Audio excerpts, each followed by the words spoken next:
ओम नमो भगवते वासुदेवाय। ॐ नमो भगवते वासुदेवाय। ओम नमो भगवते वासुदेवाय।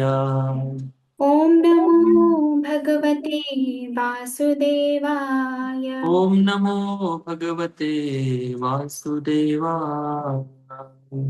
ॐ नमो भगवते वासुदेवाय। ओम अज्ञानतिमिरन्धस्य ज्ञानाञ्जनशलाकया चक्षुरोन्मिलितं येन तस्मै श्रीगुरुवे नमः।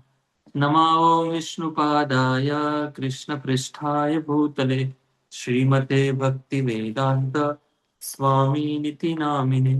नमस्ते सारस्वती देवे गौरवाणी प्रचारिणे निर्विशेष शून्यवादी पाश्चात्यदेशतारिणे वाञ्छाकल्पतरुभ्यश्च कृपा सिन्धुभ्येव च पतितानां पावनेभ्यो वैष्णवेभ्यो नमो नमः। जय श्री कृष्ण चैतन्य प्रभु नित्यानंद श्री अद्वैत गदाधर श्रीवासादि गौर भक्तवृंद।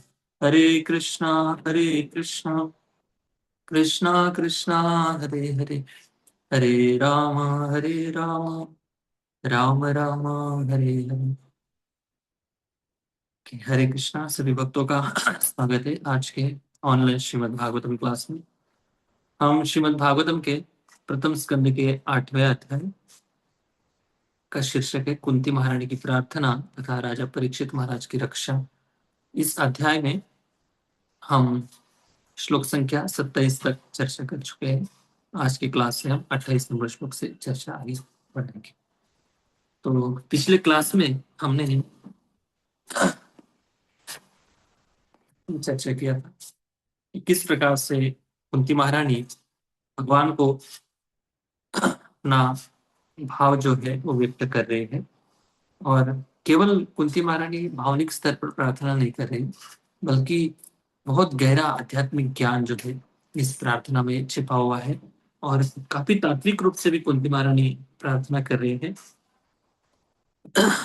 और भगवान की महानता, भगवान का जो भक्तों के प्रति जो वत्सलता भाव है वो व्यक्त कर रही है। तो बहुत विशेष प्रार्थनाओं में से सबसे इम्पोर्टेंट जो प्रार्थना है कुंती महारानी। तो लोगों को ऐसा लगता है कि प्रार्थना मतलब क्या है। प्रार्थना मतलब अ, हमारी इच्छा जहां पर पूरी हो जाती है उसी को प्रार्थना कहते हैं। लेकिन ऐसा नहीं है। हमारा स्वभाव आज दुष्ट स्वभाव है। पता नहीं हमारे लिए क्या अच्छा और क्या अच्छा नहीं है। बट प्रार्थना वही होती है जिस एक परम कल्याण के मार्ग के एक उच्चतम स्तर पे जाके जो व्यक्ति भगवान से अपना भाव व्यक्त करता है, आदान प्रदान करता है, वो एक्चुअली प्रार्थना है। और उससे भगवान बहुत संतुष्ट होते हैं। वो एक्चुअली भगवान की स्तुति है। तो पिछले श्लोक में हमने देखा था कि कुंती महारानी भगवान को अलग अलग नामों से बोलती है और कहती है कि आप एकमात्र अकिंचन जो लोग हैं उनके आप धन हो। नमो अकिंचन वित्ताय निवृत्त गुणवृत्तये आत्मा रामाय शांताय कैवल्य पतये। नमो अकिंचन वित्ता, हे प्रभु आपको मैं नमस्कार कर रही हूँ। क्यों? क्योंकि आप अकिंचन जो लोग हैं, मतलब जो लोग भगवान के अलावा इस भौतिक संसार का जो भी धन है इसके सहारे वो नहीं रहते, आपको ये एकमात्र धन मानते हैं, इसलिए आप ऐसे लोगों के एकमात्र धन हो।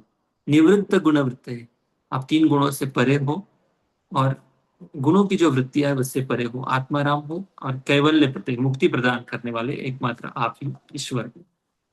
अभी 28 नंबर श्लोक में, आज के श्लोक में भगवान को काल का जो स्वरूप है, काल कैसे भगवान का प्रतिनिधित्व करता है इस संसार में, इसका वर्णन 28 नंबर श्लोक में। श्लोक संख्या 28 पढ़ेंगे।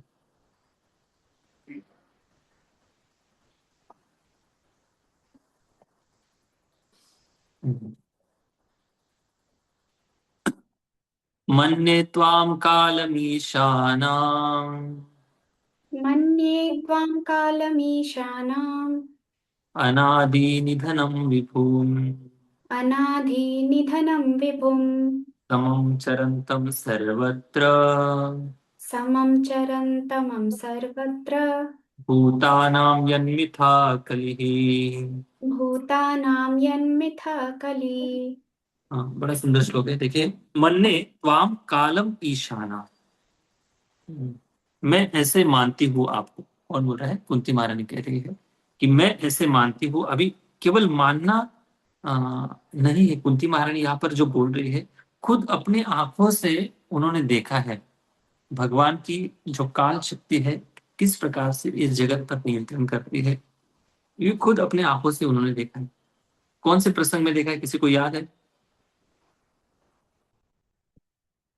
हम्म, विशेषतः महाभारत के युद्ध में काल संवारक जो भगवान का रूप है, जिन जिन लोगों ने अन्यायपूर्वक व्यवहार किया था, इसके पहले कुछ श्लोक पहले एक आया था वर्णित कि द्रौपदी के केश को और वस्त्र को जिन जिन लोगों ने स्पर्श किया था अत्याचार के भाव से, और दूसरी बात, जिन लोगों ने इस वस्त्रहरण को समर्थन दिया था और कुछ लोग न्यूट्रल रहे थे, कुछ जिनके उनके पास रोकने का अधिकार था लेकिन वो लोग नहीं, उन्होंने नहीं रोका। तो ऐसे सारे लोगों की जो आयु है उसी समय काल के प्रभाव से क्षीण हो गई थी। और ये साक्षात जो काल है, ये आप हो, ऐसे कुंती महारानी कह रहे हैं कि काल का जो शाश्वत स्वरूप है, किस प्रकार से कालम ईशाना, आप ईश्वर हो और शाश्वत समय भी आप ही हो। काल भले हमें दिखाई नहीं देता है लेकिन काम जरूर करता है। देखो धीरे धीरे हम जब 5 साल के थे कितने प्यारे लग रहे थे, कितने अच्छे लग रहे थे, सब लोग हमें लाइक कर रहे थे। जैसे जवान हो गए तो फिर जो लोग स्वार्थी लोग थे वो लाइक करते थे, फिर जो हाँ हम उनका स्वार्थ पूरा नहीं कर पाते वो हमें डिसलाइक करने लगे। जैसे जैसे बूढ़े हो रहे हैं तो काफी लोग डिसलाइक ही करते हैं। तो ये काल का प्रभाव है, धीरे धीरे बाल सफेद हो जाते हैं, दांत हमारे एक एक छोड़ के चले जाते हैं। तो ये काल के प्रभाव से हमारे जो शरीर है, शरीर में इस प्रकार की विकृति आती है। तो ये तो जनरल सबके लिए ये कॉमन है, लेकिन विशेष रूप से काल का दर्शन कुंती महारानी ने इस प्रसंग में किया था कि पूरे महाभारत के युद्ध में ऐसे लोगों को कोई हरा नहीं सकता था, ऐसे बड़े बड़े महारथी लोगों को केवल आपकी कृपा से, आपकी काल की जो शक्ति है, अदृश्य शक्ति, वो सबको, उस शक्ति ने सबको नतमस्तक करा दिया है। तो ये काल की बहुत खतरनाक शक्ति है, कुंती महारानी मानती है। हे भगवान, मैं आपको शाश्वत समय, परम नियंता, आदि अंत से रहित तथा सर्वव्यापी मानती हूँ। आप सबों पर समान रूप से दया दिखलाते हैं। जीवों में जो पारस्परिक कलह है वह सामाजिक मतभेद के कारण। देखिए, कालत्वाम मन्यत्वाम कालम ईशानाम अनाधि निधनम विभु। काल जो है साक्षात परम नियंत्रक है, और ईश्वर साक्षात जो कल परम नियंत्रक जो है भगवान स्वयं श्री कृष्ण आप हो। ऐसा नहीं कि मैं केवल आपको एक भतीजा ही मान रही हूँ, नहीं, साक्षात ईश्वर हो आप, और काल का पूरा नियंत्रण आपके पास है। तो ईश्वर ऐसे इस भाव से बोल रही है कि आपने जो जो यहाँ पर महाभारत के समय पर हमें जो जो मदद की है, अगर ईश्वर जिनके भी साथ रहता है उनकी विजय निश्चित होती है।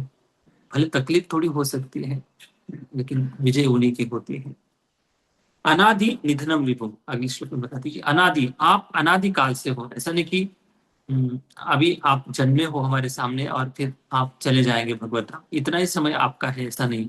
आप अनादि रूप से अपने धाम में निवास करते हो, और जब जब समय आता है तब तब अवतार लेते हो। इसका वर्णन अगले श्लोक में करती, मतलब 2030 में करेंगे इसका वर्णन, कैसे आप अवतार लेते हो। अनादि निधनम विभु, मतलब आपकी जो सत्ता है, भगवान की जो सत्ता है वो हमेशा रहती है। ऐसा नहीं होता कभी कि आज श्री कृष्ण भगवान है फिर अगले युग में और कोई व्यक्ति भगवान बन जाएगा, ऐसा बिल्कुल नहीं। श्री कृष्ण की सत्ता जो है हमेशा हमेशा के लिए बनी रहती है। और ये जो सत्ता है,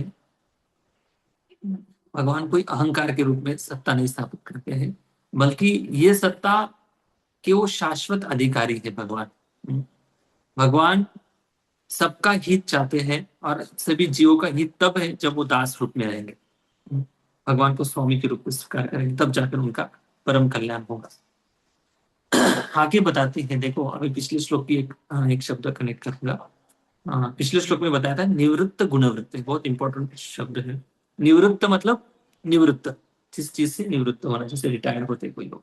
निवृत्त गुणवृत्त है।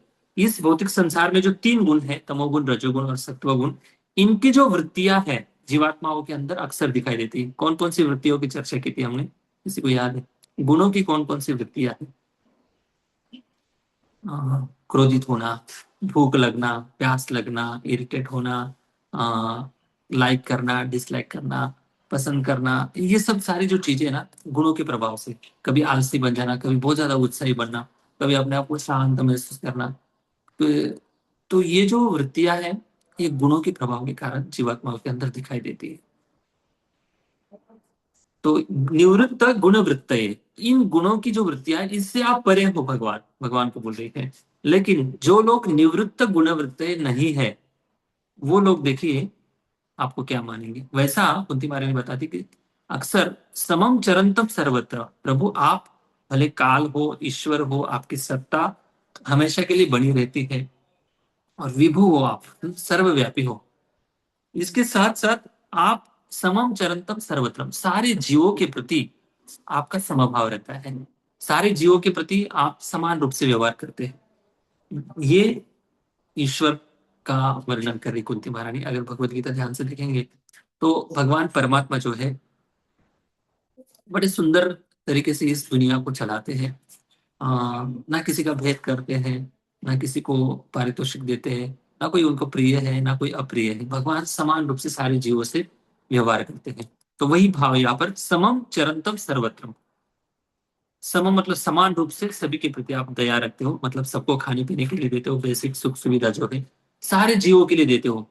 और ऐसा कभी आप रूठते भी नहीं हो कि जो लोग, मैंने इतनी सारी सुख सुविधा लोगों को दी है, क्या उसके बदले मुझे कभी रिटर्न गिफ्ट देंगे, मुझसे बातचीत करेंगे और मेरा गुणगान करेंगे, ऐसी अभी अपेक्षा आप नहीं रखते हो।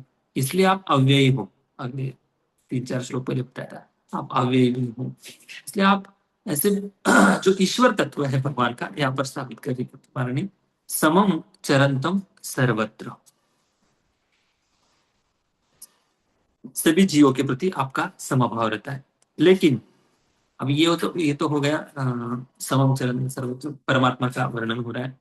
लेकिन भगवत तत्व का वर्णन एक अलग होता है। फिर आप, एक प्रश्न उठेगा, फिर आपने पांडवों की पक्ष क्यों लिया? अ, आप भक्तों का पक्ष क्यों लेते हो हमेशा? दुर्योधन आदि ने भी तो आपको 56 भोग लगाए थे, कहाँ वो 56 भोग नहीं लगाया था? ऐसा थोड़ी। उसने भी बहुत बड़ी पार्टी का आयोजन किया था आपके लिए, खाने पीने की व्यवस्था की थी। और कई बार दुर्योधन बोलता था कि वासुदेव, आप, हम भी आपके रिश्तेदार हैं, पांडवों की क्यों पक्ष लेते हो आप? क्यों? सबसे इंपॉर्टेंट बात इनमें से दोनों में से एक ये थी कि पांडव भगवान के आश्रित थे, कौरव भगवान के आश्रित नहीं थे। सिंपल सी बात है। जो आश्रित होते हैं, जो आश्रय प्रदान करने वाला व्यक्ति होता है, उसकी जिम्मेदारी बन जाती है जो आश्रित है उनका पोषण करना। हम्म। वैसे ही है, भगवान के आश्रित पांडव थे, इसलिए भगवान स्वयं कुरुक्षेत्र की युद्ध भूमि पर रात दिन में जाग कर सब कुछ मेहनत करके पांडवों की रक्षा की। क्यों? क्योंकि वो रक्षित थे। अभी परमात्मा स्वरूप जो है, इस प्रकार से संसार में सभी का पालन पोषण करते हैं। और कैसे? जिसका जैसा कर्म है, जिसका जैसा कर्म है, उसको वैसे फल प्रदान करते हैं। बहुत सुंदर एक वही है ना कि क्षणिक सुखासाठी, मराठी में सुंदर है। क्षणिक सुखासाठी अपुल्या, कुणी होतो नीती भ्रष्ट, कुणी त्यागी जीवन आपुले, दुःख जगी करण्या नष्ट। आगे क्या लिखा है? हाँ, देह करी जे जे काही, आत्मा भोगी तो नंतर, जैसे जाचे कर्मा तैसे, फळ देतो रे ईश्वर। बड़ा सुंदर है, भजन जैसा है, मराठी में बहुत फेमस है। अं, क्षणिक सुखासाठी आपुल्या, कुणी होतो नीतिभ्रष्ट। क्षणिक सुख के लिए लोग ऐसे कर्म कर बैठते हैं जिसका परिणाम आगे जाकर भयानक होगा, ये कभी सोचते नहीं। और उसके बजाय कुछ अच्छे लोग हैं इस संसार में, पुनि त्यागी जीवन आपुले, दुख जगी करणे नष्ट। मतलब कोई संसार में इतने भी कई अच्छे लोग हैं जो खुद के जीवन का सुख त्याग कर दुनिया का दुख मिटाने में लगे हैं। हाँ, ऐसे भी लोग हैं। तो भगवान, ऐसे लगता है ना लोगों को कि ये लोग सुखी है, ये लोग दुखी है, ऐसा क्यों है? भगवान भेदभाव तो नहीं करते? नहीं, भगवान भेदभाव नहीं करते। भगवान जैसे जाचे कर्म, मतलब जिनका जैसे कर्म है वैसे उसको फल प्रदान करते हैं। कौन? परमात्मा स्वरूप। लेकिन ये तो परमात्मा का वर्णन हो गया। भगवान स्वरूप का वर्णन अलग से है। परमात्मा सबसे समान व्यवहार करते हैं, लेकिन भगवान विशेष रूप से श्री कृष्ण है तो एक ही भगवान है, परमात्मा श्री कृष्ण एक ही है। लेकिन परमात्मा इस संसार में जीवात्माओं के लिए जो पोषण की जिम्मेदारी भगवान ने दी है, लेकिन श्री कृष्ण की जो भक्ति करते हैं, भगवान राम की, भगवान नारायण की जो भक्ति करते हैं, उनकी रक्षा की जिम्मेदारी स्वयं भगवान लेते हैं। उनको कर्म से क्या, कैसे उनके प्रारब्ध आएगा, वो हिसाब किताब स्वयं भगवान देखते हैं। तो कुंती महारानी ये बता रही थी, आप साक्षात काल हो, हाँ, और ईश्वर हो, आपकी सत्ता हमेशा रहती है, आप सर्वव्यापी हो, समम चरंतम सर्वत्र, सबसे समान व्यवहार करते हो। लेकिन इस संसार में कुछ ऐसे लोग हैं जो आपके ऊपर हमेशा सवाल उठाते रहते हैं। भूतानाम यन्मितः कली, उनको ऐसा दिखाई देता है कि जो लोग हैं इस संसार के, अ, अ, एक मिनट। जीवों में पारस्परिक कलह तथा सामाजिक मतभेद के कारण आप सबों पर समान रूप से दया दिखलाता। ओके, आप सबके ऊपर समान दया दिखलाते, लेकिन कुछ लोग आपके ऊपर हमेशा आरोप लगाते कि भगवान भेदभाव करते हैं। भेदभाव कैसे करते हैं? अपने भक्तों को हमेशा उनका साथ देते हैं, उनको मदद करते हैं। ये तो पक्षपात हो गया, भगवान भी पक्षपाती है। तो इस प्रकार से कुछ लोगों की मनोधारणा है। लेकिन कुंती महारानी कहती कि नहीं, आप सबके ऊपर समान व्यवहार करते हैं। लेकिन जो लोग आपकी शरणागत है, जो लोग आपकी शरणागत है, उनकी रक्षा की आप स्वयं जिम्मेदारी लेते हो। तो ये कुंती महारानी का भाव है। और आगे अगले श्लोक में कहेंगे कि आपको कोई समझ नहीं सकता, ये जो आपका तत्व है बड़ा गुह्य तत्व है, आपकी लीलाएं बड़ी गुह्य है, कोई समझ नहीं सकता, समझना इतना आसान नहीं है। जीवों में पारस्परिक जो कलह है वह सामाजिक मतभेद के कारण है। मतलब ये है कि कलह जो है इस संसार में जब तक गुणों की वृत्तियां बनी रहेंगी, जब तक गुणों का प्रभाव होते रहेगा, तब तक सामाजिक मतभेद हमेशा होते रहेंगे। तो इन गुणों के प्रभाव से जो लोग निकल गए हैं वो कभी भगवान को दोष नहीं देंगे, या भगवान कभी पक्षपात करते इसकी कभी उनको मतलब मन में विचार भी नहीं आएगी। उनको शास्त्र का पहली बात तो अच्छे से अगर ज्ञान हो जाता है तो वो देख पाएंगे कि इस संसार में मतभेद करने के लिए, पक्षपात करने के लिए भगवान का कोई हस्तक्षेप है ही नहीं। भगवान को जिनको जैसे जिस समय उनका कर्म फलित होता है उस समय भगवान उनको फल प्रदान कर देते हैं। तो जैसे बिना मांगे दुख आता है तो बिना मांगे सुख भी आ ही जाता है। ये भगवान की व्यवस्था है। Okay. महाराज जी पढ़ी प्रिया रंग माता जी, स्लो पढ़ना है, धीरे धीरे। ठीक है। हरे कृष्ण। तात्पर्य। कुंती देवी जानती थी कि कृष्ण ना तो उनके भतीजे हैं और ना उनके पितृकुल के सामान्य पारिवारिक सदस्य हैं। वह अच्छी तरह जानती थी कि कृष्ण आदि भगवान हैं, जो परमात्मा के रूप में प्रत्येक के हृदय में वास करने वाले हैं। भगवान के परमात्मा स्वरूप का अन्य नाम काल या शाश्वत समय भी है।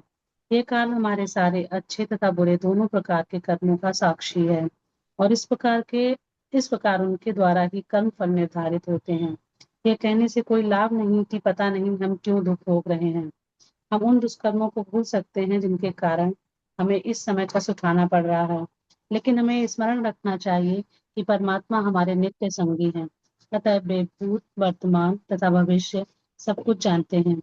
चूंकि भगवान कृष्ण का परमात्मा स्वरूप ही सारे कर्मों तथा फलों को निर्धारित करने वाला है, अतः वे परम नियंता भी हैं। उनकी मर्जी के बिना एक पत्थर भी नहीं हिल सकती। जीवों को उनकी योग्यता के अनुसार स्वतंत्रता दी गई है और इस स्वतंत्रता के दुरुपयोग के कारण ही दुख भोगना होता है।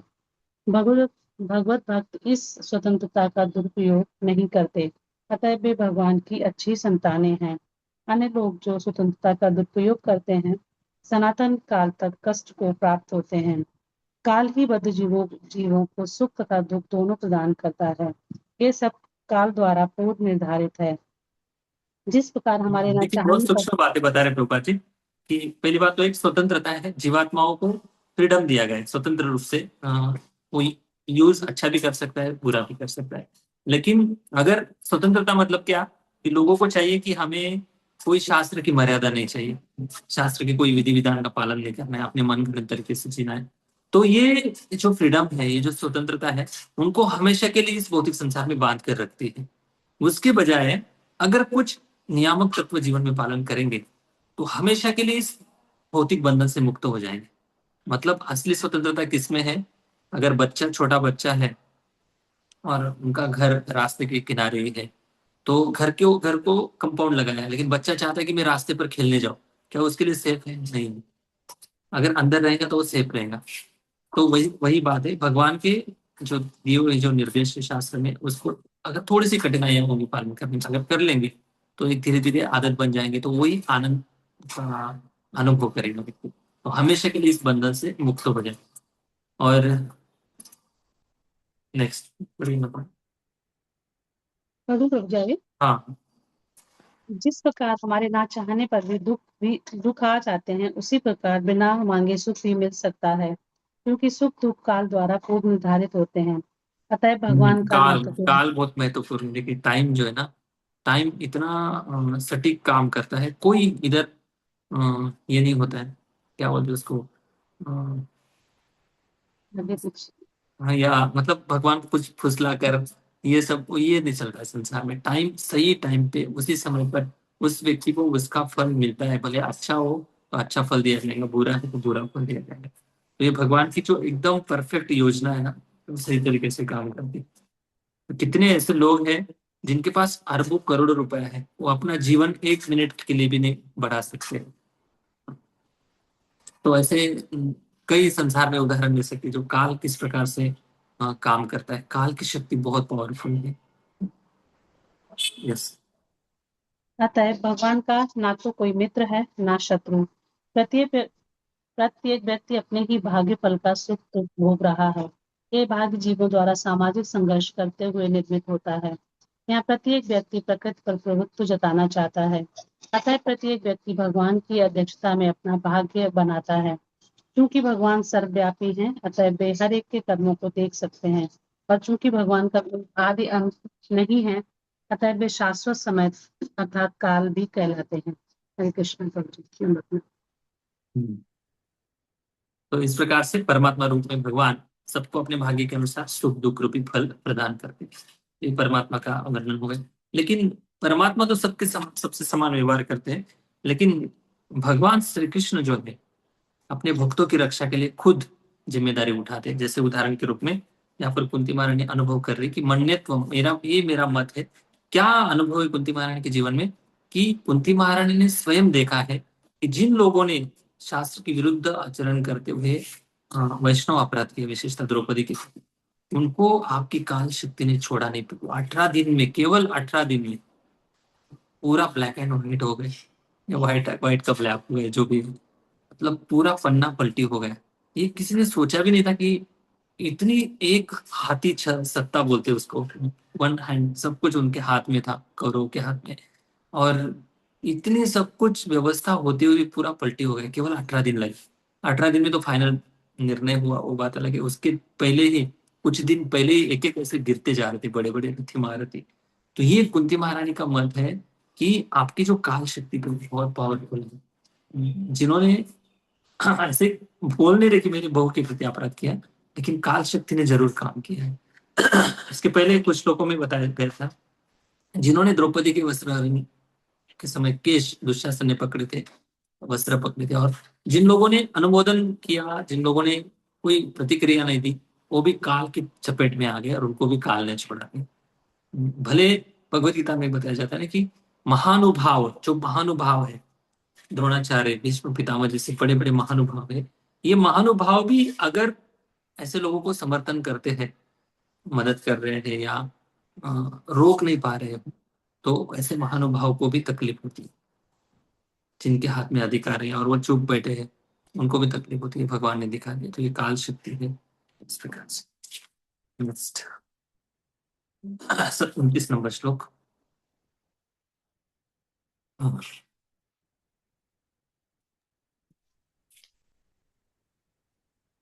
न वेद कश्चित् भगवच्चिकीर्षितम् न वेद कश्चित् भगवद्विशेषितम् तवेहमानस्य नृणां विडम्बनम् तवेव मानस्य नृणां विडम्बनम् न यस्य कश्चित् ध्ययितोऽस्ति कर्हि चेत् न यस्य कश्चित् परिचित् विश्वस्य यस्मिन् विषमामतिर्नृणाम्।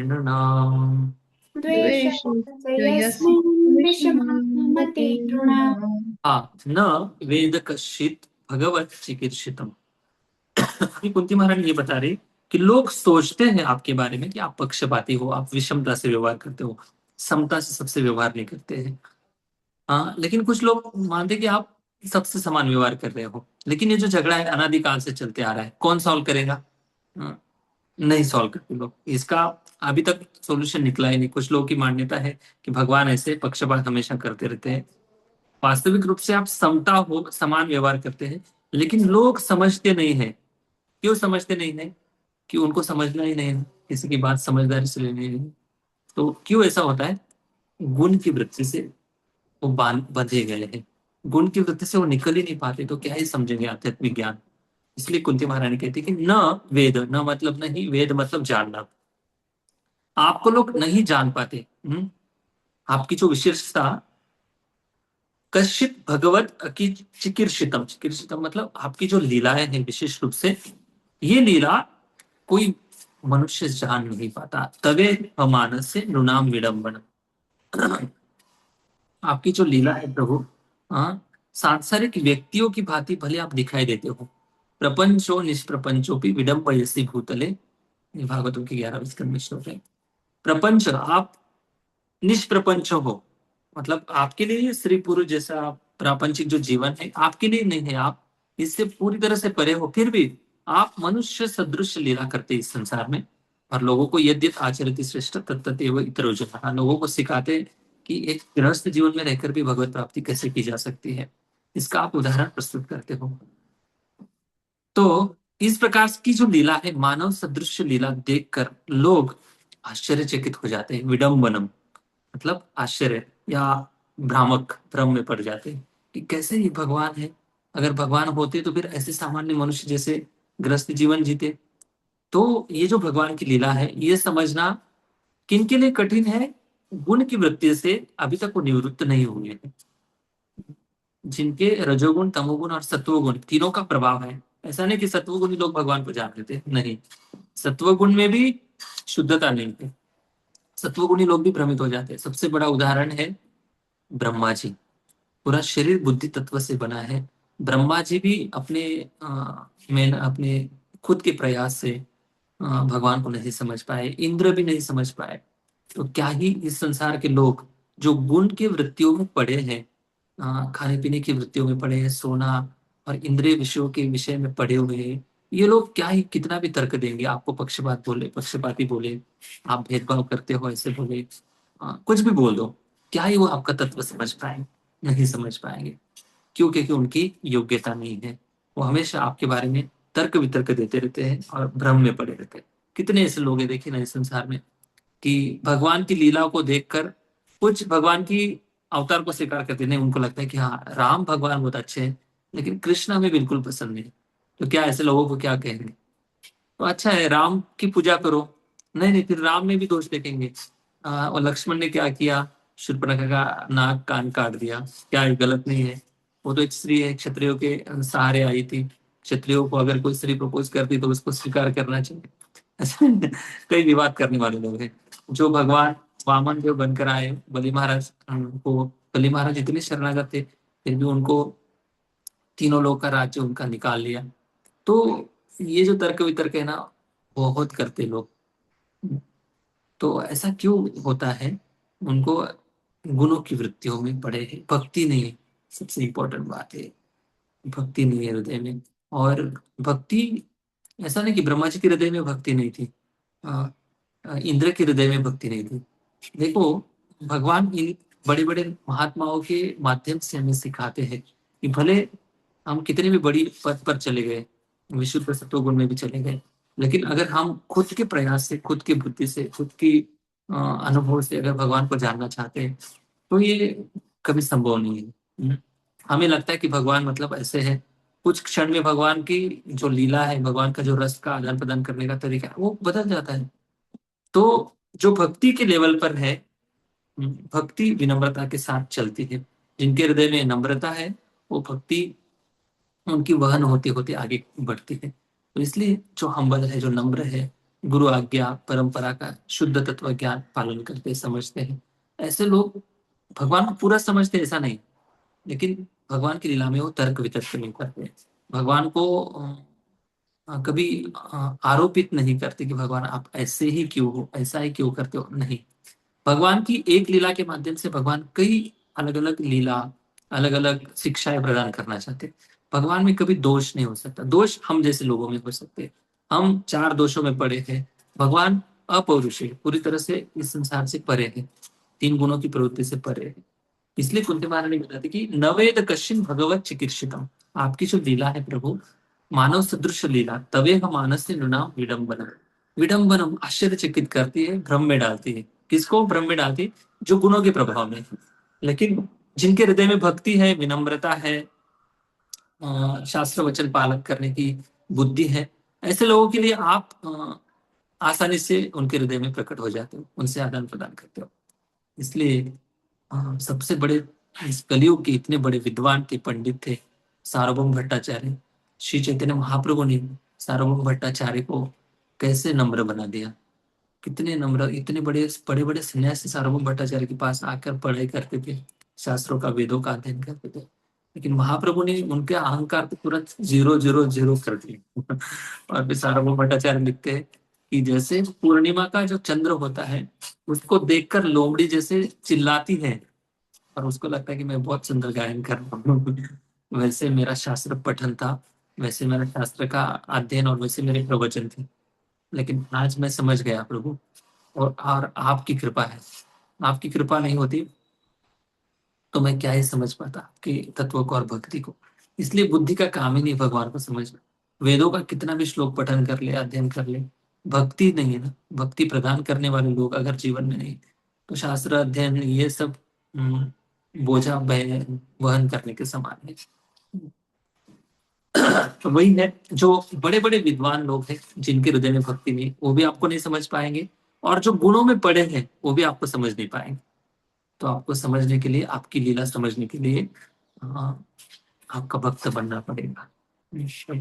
हमारा नहीं बता रहे अभी भक्त क्यों बनना है। सिंपल सी बात है, देखिए सिंपल बात है। हम अगर हमारे बच्चों का दोष हमारे दिखाई देता है ना, तो हमें इतना दोष बड़ा नहीं लगता है, ठीक है ना। मेरा बच्चा अच्छा है, भले दोष भी दिखाई देते लेकिन साथ साथ अच्छाई भी दिखाई देती है। अगर दूसरों के बच्चे हम देखते हैं, उनके अंदर दोष दिखाई देता है, कि उनमें अपने बच्चों की तुलना में उनके उनके जो दोष है हमें बहुत ज्यादा दिखते हैं। क्यों? क्योंकि अपने बच्चों से हमारा बहुत घनिष्ठ का संबंध है। भले दोष भी हो अपने बच्चों में, भले दिखाई भी दे रहा है हमें, फिर भी हम उसको त्यागते नहीं, स्वीकार करते हमेशा, है ना। क्यों ऐसा है? क्योंकि संबंध ज्ञान पक्का है। भगवान से जो संबंध है पक्का है, वैसे ही भगवान से जब संबंध पक्का हो जाता है ना, तो भगवान इस लीला में भी मेरे हैं, इस लीला में भी मेरे हैं। भले सांसारिक दृष्टि से विपरीत दिखाई दे रहा हो, वो उनकी सांसारिक दृष्टि, लेकिन मेरी दृष्टि क्या है? मेरे हृदय में भगवान के प्रति प्रेम है, भक्ति है, संबंध है। इसलिए भगवान मेरे, कभी भगवान गलत हो ही नहीं सकते। भगवान का अलग अलग नतीजा होता है, अलग अलग उद्देश्य होता है भगवान का। कुछ लीला करने के माध्यम से भगवान कुछ दुनिया को और भी सिखाना चाहते हैं। तो अगर हम, फिर ये कब समझेगा? जब हम आचार्यों की टीका टिप्पणी जब पढ़ेंगे, समझेंगे, तब जाकर समझ में आए कि हाँ, भगवान को ऐसे समझना है। इसलिए प्रभुपाद जी परंपरा को बहुत ज्यादा बार बार रिपीट करते हैं। आगे कहते हैं, न यश्च कश्चित् इतोऽस्ति करिहिचित्।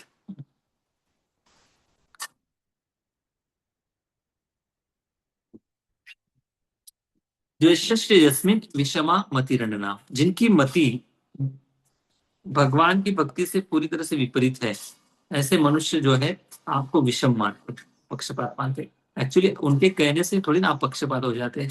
आप तो परमात्मा रूप से सबको समान कर्म का अपना अपना फल देते रहते हैं। आप किसी से भेदभाव नहीं करते। देखिए, हे भगवान, आपकी दिव्य लीलाओं को कोई समझ नहीं सकता, क्योंकि वे मानवीय प्रतीत होती है और इस कारण भ्रामक है। किनके लिए भ्रामक है? जीवों के लिए भ्रामक है, क्योंकि वो तमोगुण रजोगुण में पड़े, इसलिए वो भगवान को नहीं समझ पाते, अविद्या है। जैसे कोई भगवान राम सीता के लिए रो रहे हैं, पुकार रहे हैं भगवान जंगल में, सीते आप कहाँ हो, सीते कहाँ हो? क्या भगवान सीता के लिए रो रहे हैं? क्या भगवान तो लीला कर रहे हैं। फिर लीला करते समय कैसे कौन आती, पार्वती आती है ना परीक्षा ले। हाँ, पार्वती आती सीता का रूप, तब कैसे पहचान लिया भगवान ने? तो ये भी लीला देखनी चाहिए साथ में। भगवान सीता को पुकार रहे हैं, तो आचार्य कहते हैं कि ये भी सिखा रहे भगवान कि अगर कोई व्यक्ति श्री के चंगुल में आ जाता है तो कैसे श्री के लिए रोना पड़ता है। ये दुनिया को सिखा रहे हैं। हाँ, ये कभी नहीं लोग सोचते अपने। दयनीय अवस्था कभी देखते नहीं लोग। तो ये भगवान की लीलाओं के माध्यम से अलग अलग शिक्षा मिलती है, क्योंकि वे मानवीय प्रतीत होती है और इस कारण भ्रामक है। न तो आपका कोई विशेष कृपा पात्र है, न ही कोई आपका प्रिय अप्रिय है। यह केवल लोगों की कल्पना है कि आप पक्षपात करते हैं। ये लोगों की कल्पना है, लोग इस प्रकार से आपके बारे में सोचते हैं, क्योंकि उनकी बुद्धि सीमित है। वो आपको कभी समझ नहीं सकते, उनका एक्सपीरियंस नहीं है उस संबंध में। लेकिन भगवान आप वास्तविक रूप से सभी जीवों पर समान रूप से व्यवहार करते हैं।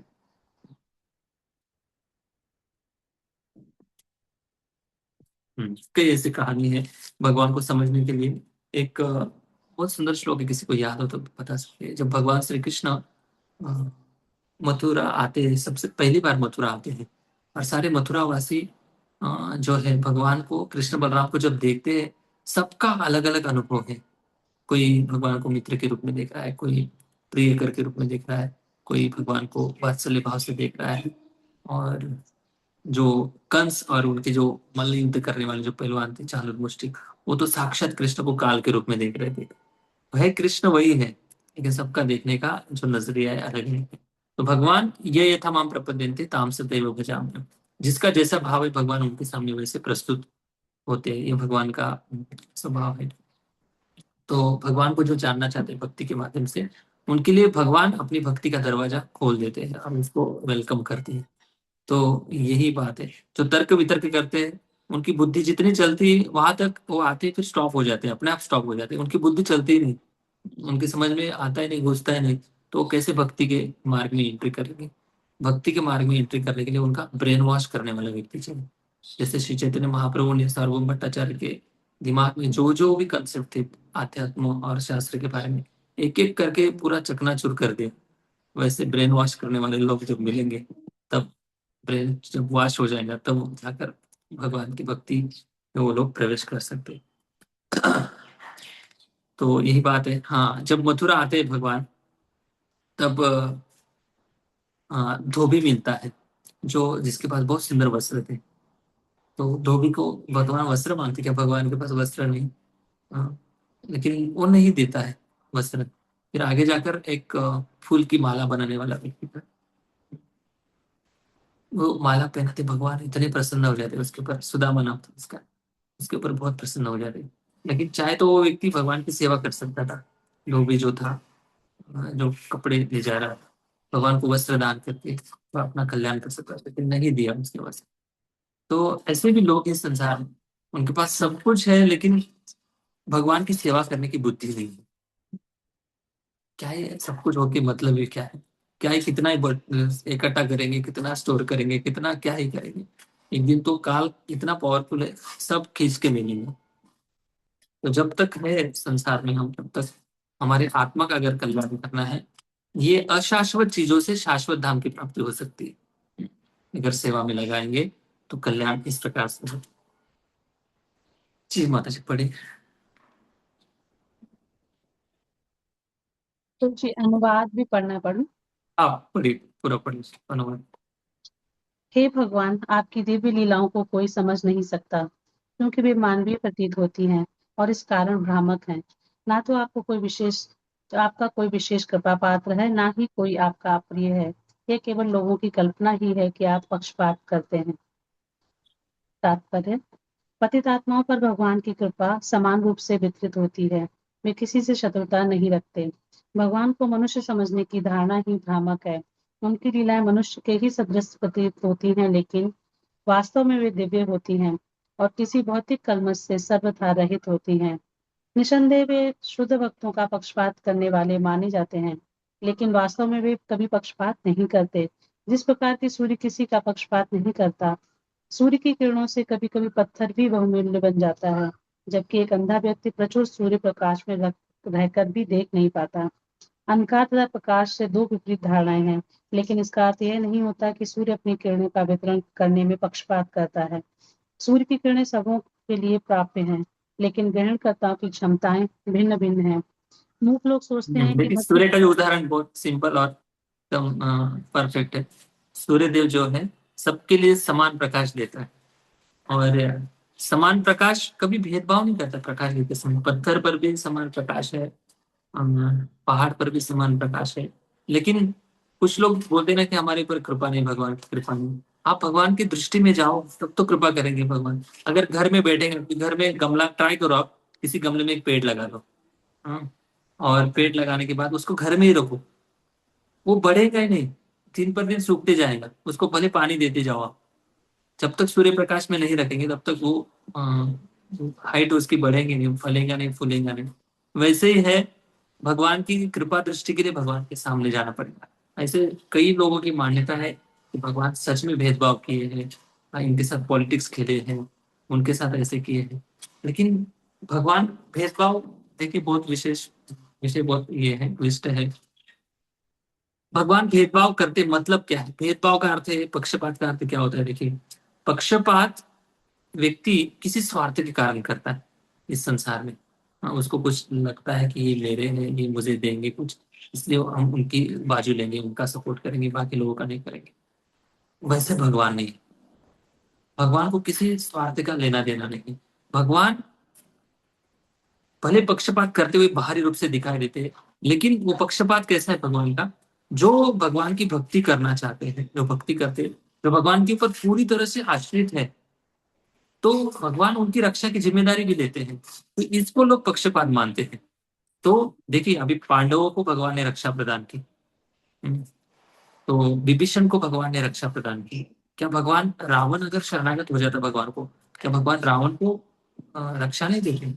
तो भगवान के रामायण में वर्णन आता है, भगवान राम, किसी ने पूछा था कि अगर आपने विभीषण को शरणागति दे दी, अगर रावण आपके पास आ जाएगा, तो फिर अब रावण अगर आपका शरणागत हो जाता है, क्या रावण को आप क्या देंगे? फिर अभी विभीषण को लंका का राजा बना दिया, तब भगवान ने कहा, मेरे अयोध्या का जो राजा है पूरा रावण को दे दूंगा मैं। फिर आप क्या करेंगे? भगवान ने कहा, मैं जंगल में ही रहूंगा क्योंकि मैं आत्मा राम हूँ, मुझे थोड़ी ना राज्य चाहिए भगवान तो लीला करने आए थे। तो भगवान कर भी सकते हैं। कुछ लोग तर्क करेंगे कि ये केवल बोलने की बात है, ये एक नंबर की मूर्खता है। ऐसा नहीं है, भगवान कुछ भी कर सकते हैं। कुछ भी मतलब, जो पॉसिबल है, जो इम्पॉसिबल है, सब करने करने की क्षमता भगवान के अंदर है। सच में भगवान रावण को अयोध्या का राज्य दे सकते थे, हाँ, क्यों नहीं देंगे? भगवान है। और पूरा ऐसे नया अलग से ब्रह्मांड भी बना देंगे भगवान उसमें जिनको चाहे और भी राज्य दे सकते। भगवान कुछ भी कर सकते हैं। तो इस प्रकार से भगवान केवल भक्तों की बाजू लेते हैं और भक्तों पर ही दया करते हैं, ऐसा नहीं। जो आज अभक्त है, अगले मिनट में अगर वो भक्त बन जाते हैं ना, तो भगवान जो पांडवों से जितना प्रेम कर रहे हैं ना, उतना ही उनसे भी प्रेम करने लगे। ये भगवान का नेचर है। तो इसलिए तो वेलकम करते हैं भगवान हमेशा। कभी भी आ जाओ, कितना भी पापी हो, कितना भी दुराचारी हो, कितना भी आपने मुझसे छल कपट किया है, दुष्टता की, मेरी निंदा की, कोई बात नहीं, मेरे पास आ जाओ, मैं आपको स्वीकार करूँ। भगवान का जो हृदय है, अनेक अनेक हजारों माताओं का जो हृदय का जो प्रेम है, जब एक साथ आ जाएगा, उससे भी कई लाखों गुना प्रेम भगवान के हृदय में जीवात्मा के प्रति। बस भगवान चाहते हैं कि मेरे शरण में आ जाए, उसको मैं सारे अपराध क्षमा कर दूंगा, और उसको जो चाहिए वैसे भगवान की कृपा करें। तो भगवान का मतलब ये है कि भगवान हमेशा कभी पक्षपात नहीं करते। तो इस दृष्टि से भगवान पक्षपात नहीं करते। तो लोग बोलते हैं कि हमारे इस प्रकार से पक्षपात, तो बन जाओ भक्त बन जाओ, कौन रोक रहा है आपको माला करने के लिए? माला नहीं करते आप लोग, भगवान की भक्ति नहीं करते, तो क्या भगवान से रक्षा की अपेक्षा करेंगे? भगवान से लोग समृद्धि चाहते हैं, लेकिन भगवान की सेवा नहीं चाहते। भगवान से लोग समृद्धि चाहते हैं, लेकिन भगवान नहीं चाहते। तो हमेशा चॉइस रहती है कि कृष्ण या समृद्धि। भक्त लोग हमेशा कृष्ण को चुनते हैं। समृद्धि आज है, कल चले जाएंगे, ये टेम्पररी है। लेकिन कृष्ण अगर साथ है, तो भले समृद्धि कम हो या ज्यादा हो, कोई फर्क नहीं पड़ेगा। है तो भी सेवा में लगाएंगे, कम है तो भी भगवान अंदर से इतनी संतुष्टि देते हैं, वो संतुष्टि के कारण व्यक्ति बाहर की दुनिया से जो स्पर्धा चल रही है, लोग इतने जल रहे हैं ना भाई, सच में इतने जल रहे थे, सच में जल रहे हैं। लोग इतने थोड़ा सा कलरफुल एक शर्ट पहन लेते हैं, तो दूसरा व्यक्ति देखकर उसको जल रहा है। ये जो जलन है ना, इस एंजाइटी से लोग निकल नहीं पा रहे, छोटी छोटी बातों से। और इसमें बड़े बड़े लोग, पढ़े लिखे लोग भी इस एंजाइटी में, इस स्पर्धा में लगे हैं। ये तो मैं एक ही उदाहरण दिया। एक एक छोटी छोटी, किसी का आईब्रो देखकर लोग जल रहे हैं, किसी के बाल देखकर जल रहे हैं। इसके इतने कैसे सुंदर बाल हैं, इसने इतने कितने सुंदर ये दिखाई दे रहा है। ये जलन से भक्त लोग आसानी से निकल जाते हैं। ये भगवान की बहुत ज्यादा कृपा है। तो यही बात है। तो देखिए, ये भगवान की बहुत ज्यादा कृपा है। तो इस भगवान की शरणागति में आ जाते तो संतुष्टि जो है ना, भारी चीजें कम हो ज्यादा हो कोई फर्क नहीं पड़ता है। तो इसीलिए भगवान की भक्ति करना बहुत जरूरी है। भगवान की भक्ति करेंगे तो इसी में परम कल्याण है। इस भौतिक संसार में भी सुखी रहेगा, और आध्यात्मिक जगत में भी जाकर वो व्यक्ति सुखी रहेगा। आप बड़ी बात। मूर्ख लोग सोचते हैं कि भक्ति तो भगवान की चाटुकारिता करके उनकी विशेष कृपा प्राप्त करना है। वस्तुतः भगवान की दिव्य प्रेममय सेवा में लगे शुद्ध भक्त कोई व्यापारी समुदाय नहीं है। व्यापारी वर्ग धन के विनिमय में सेवा करता है, लेकिन शुद्ध भक्त ऐसी लेन देन के लिए सेवा नहीं करता। अतः भगवान की कृपा का द्वार उसके लिए सदैव खुला रहता है। विपदाग्रस्त तथा जरूरतमंद लोग, जिज्ञासु या विचारक व्यक्ति भगवान से किसी लाभ सिद्धि के लिए उनसे अस्थायी संबंध स्थापित करते हैं, लेकिन जब उनका कार्य सिद्ध हो जाता है तो वे भगवान से कोई नाता नहीं रखते। कोई दुखियारा व्यक्ति यदि तनिक भी पवित्र होता है तो भगवान से छुटकारे के लिए प्रार्थना करता है, लेकिन जैसे ही उसके कष्ट दूर हो जाते हैं, बहुधा ऐसा आर्त व्यक्ति भगवान से आगे अपना संबंध बनाए रखने की कोई परवाह नहीं करता है। यद्यपि भगवान की कृपा का द्वार उसके लिए खुला रहता है, किंतु वह उससे कतराता है। एक शुद्ध भक्त तथा मिश्रित भक्त में यही अंतर है। जो लोग भगवान की सेवा को बिल्कुल विरुद्ध रहते हैं, वे निकृष्ट अंधकार में रहते हुए माने जाते हैं। एक सेकंड पूछे।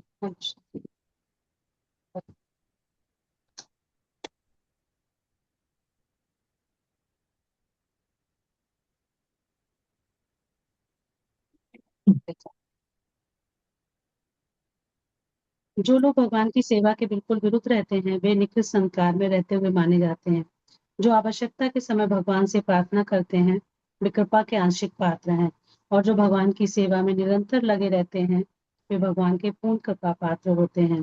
भगवान की कृपा प्राप्त करने में ऐसा पक्षपात ग्रहणकर्ता के सापेक्ष है, न कि परम कृपालु भगवान के पक्षपात के कारण। जब भगवान अपनी पूर्ण कृपामय शक्ति द्वारा इस जगत में अवतरित होते हैं, तो वे मनुष्य की भांति क्रीड़ा करते हैं। अतः ऐसा प्रतीत होता है कि वे अपने भक्तों का पक्षपात करते हैं, लेकिन यह तथ्य नहीं है। ऐसे पक्षपात की प्रतीत के बावजूद उनकी कृपा समान रूप से वितरित रहती है। कुरुक्षेत्र के युद्ध स्थल में भगवान के समक्ष जितने भी व्यक्ति युद्ध में मरे, उन सबको पात्रता को विचार किए बिना ही मुक्ति मिल गई, क्योंकि भगवान के समक्ष देखिए, भगवान ने, हम लोग मानते हैं ना पक्षपात की, देखो भगवान ऐसे कृपालु है कि कुरुक्षेत्र की युद्ध भूमि पर जितने भी लोग मारे गए, कितने 64 करोड़ सेना थे, से मानते कैलकुलेशन एग्जैक्ट पता नहीं था, लेकिन करोड़ों की संख्या में लोग मारे थे। तो इतने सभी को भगवान ने मुक्ति प्रदान कर दी। जिसकी जितनी योग्यता थी उससे भी ज्यादा 1000 गुना उसको मुक्ति प्रदान करके भौतिक बंधन से मुक्त करा दे। तो ये भगवान ना किसी से शत्रुता रखते हैं, ना द्वेष भाव रखते हैं। ये भगवान का स्वभाव, ये कृपालु भगवान। Yes. क्योंकि भगवान के समक्ष मृत्यु होने से मरने वाला जीव सभी कर्म फलों से शुद्ध हो जाता है, और मरने वाले व्यक्ति को परम धाम में कहीं ना कहीं स्थान मिलता है। यदि मनुष्य सूर्य किरणों के समक्ष बैठे तो उसे निश्चित रूप से ऊष्मा तथा पराबैंगनी किरणों का लाभ होता है। निष्कर्ष से निकलता है कि भगवान कभी पक्षपात नहीं करते। सामान्य मनुष्य का यह सोचना गलत होता है कि वे पक्षपात करते हैं। हरे कृष्ण। हरे कृष्ण। तो इस प्रकार से भगवान निष्पक्षपाती है। ये सिद्धांत जो है कुंती महारानी ने आज के जो 2 श्लोकों में हमने देखा कि भगवान पक्षपात बिल्कुल नहीं करते। तो बड़ा सुंदर प्रार्थना का श्रृंखला चल रही है। 30 नंबर श्लोक में बताएंगे कुंती महारानी कि आपके जो जन्म कर्म जो है, आप जो अजन्मा होकर भी अलग अलग इसमें कैसे अवतार लेते हैं, मनुष्यों में, ऋषियों में, जलचरों में, इसका वर्णन कल 30 नंबर श्लोक में हम चर्चा करेंगे। ओके, हरे कृष्ण। जय श्री प्रभुपाद की जय। ग्रंथराज श्रीमद् भागवतम महापुराण की। कोई प्रश्न एक बात पूछ सकते हैं? रुके।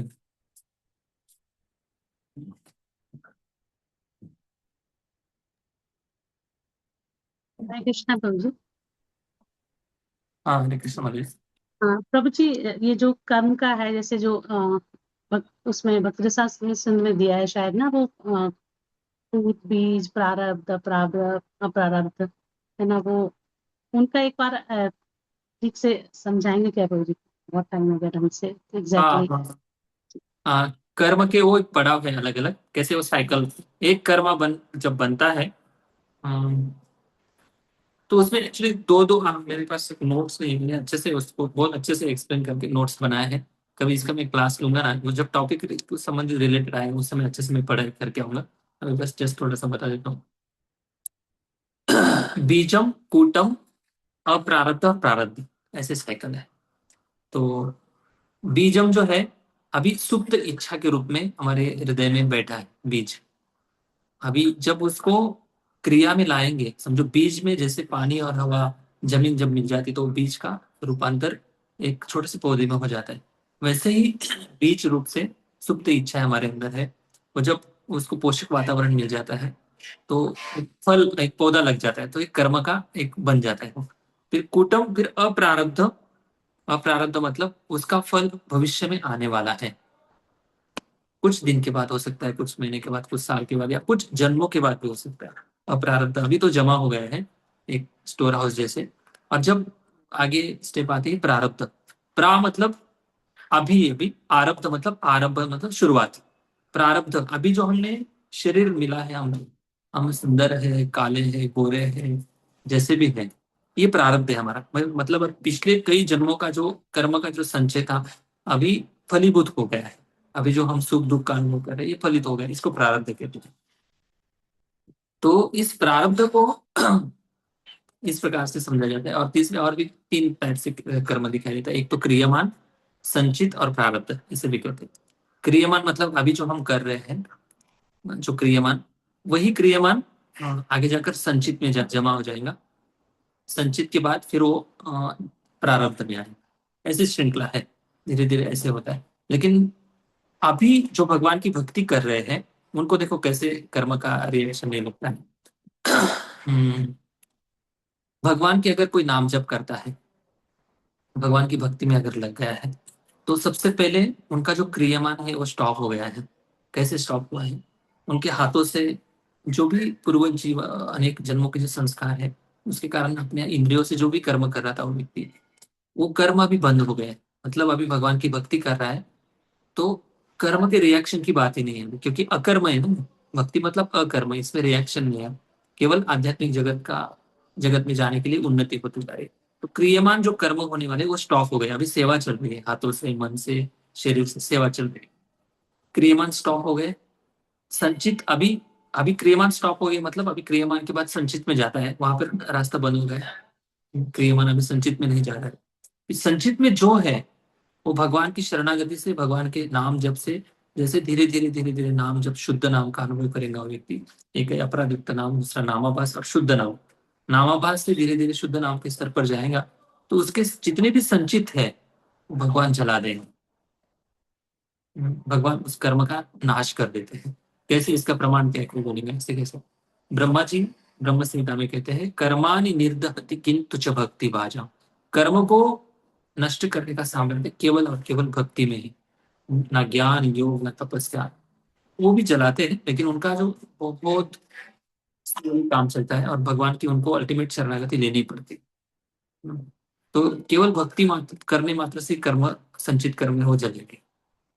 रही बात प्रारब्ध की, प्रारब्ध जो होता है, प्रारब्ध भोगना ही पड़ता है।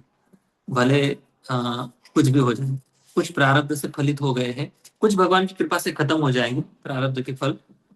अगर भगवान चाहते कि अभी ही ज्यादा झेल नहीं सकता है तो भगवान शायद उसका स्विच कम भी कर देंगे। हाँ, क्योंकि भगवान सबके कंट्रोलर है ना। तो इसको, इसकी भक्ति भी होती रहनी चाहिए, और प्रारब्ध का जो फल है थोड़ा बहुत मिलते भी रहना चाहिए। क्यों? क्योंकि अगर भगवान सारे प्रारब्धों को भी खत्म कर देंगे तो फिर वो साधक सोचेगा कि इधर ही अच्छा है, वो लोग जाने की क्या ही जरूरत है। हाँ, थोड़ा सा कर्म हमें दुख के रूप में आता है, पुश करता है तो आगे बढ़ने के लिए और प्रेरणा मिलती है। जब शरीर में पीड़ा होती है तब समझ में आता है कि इस शरीर से हम कितना चाहते हैं, शरीर कितना अच्छा है। तब शरीर की नश्वरता समझ में आ जाती है कि शाश्वत आध्यात्मिक जगत में जाना जरूर। तो ये आध्यात्मिक विचार तब आएंगे जब श्रवण कीर्तन अच्छा रहेंगे। तो कहने का मतलब है कि प्रारब्ध, कुछ चीजें जो प्रारब्ध की भोगनी पड़ती है, और कुछ ऐसी चीजें हैं भले आप शुद्ध भक्त भी बन जाए तो भी प्रारब्ध की चीजें भोगनी ही पड़ती है जब तक मृत्यु नहीं होती।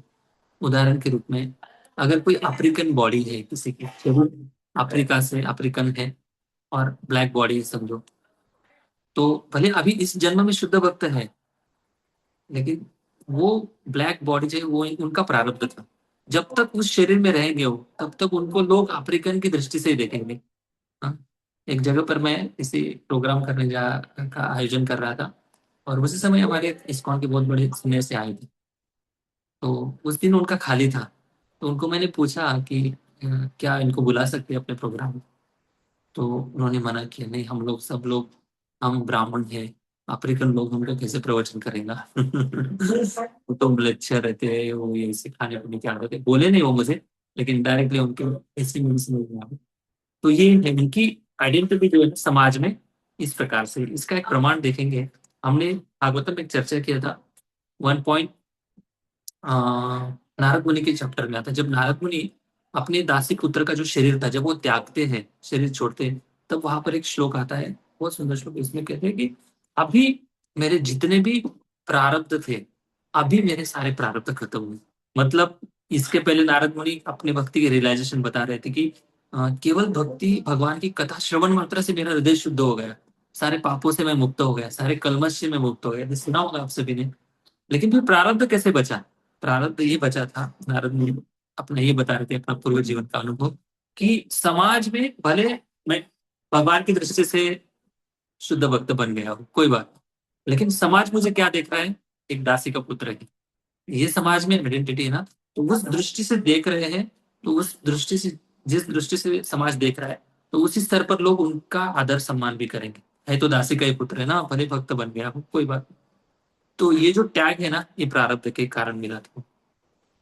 तो जब तक शरीर है, भले शुद्ध भक्त भी बन गया, एक आध शुद्ध भक्त है लेकिन हैंडीकैप है, उसको अपंगत्व है, तो बॉडी जब तक है तब तक तो उनको झेलना ही पड़ेगा प्रारब्ध, भले शुद्ध भक्त बन गए।